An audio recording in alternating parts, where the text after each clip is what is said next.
y el Irán, pero también estoy bastante arriba. En Mexicali estuve trabajando, casi a diario rifándome la vida. Especial, mi barba crecida, pocas palabras salen de mi boca.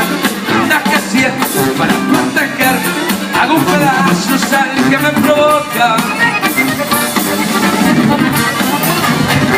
Celular del bicho, el más efectivo, que anda remangando a diestra y siniestra, quemando casquillos como tú el de mí, manteniendo viva y activa la empresa.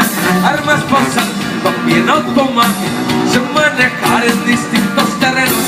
Tengo buen pulso y con cualquier impulso, rápido el gatillo presiona mi dedo.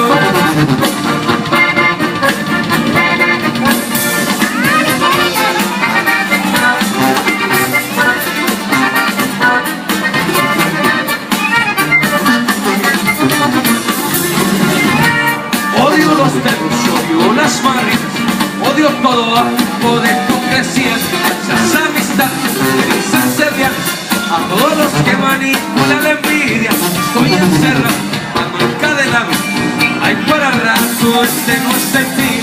Si no es la buena, hay otras maneras, cueste lo que cueste, me saldré de aquí. Mi hermano el chico, también el guapito, han demostrado ser de mi confianza.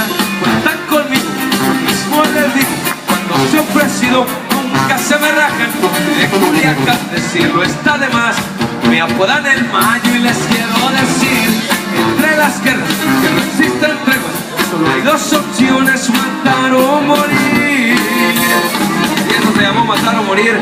Para todos ustedes, cómo no, cambiando de ritmo rápidamente, le vamos a empezar con este tema que gracias